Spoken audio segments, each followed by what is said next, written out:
originator.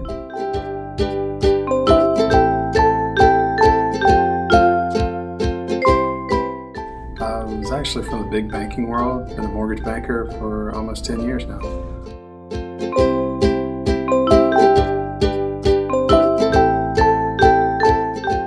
Really wanted to step away from the big banks, really focused on a smaller group where the customer experience comes first and being able to stick with my client all the way to the finish line.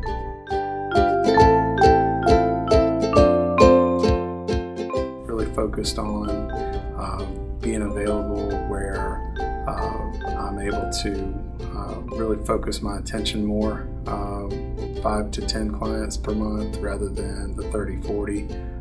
Which is pretty average for some of the bigger banks.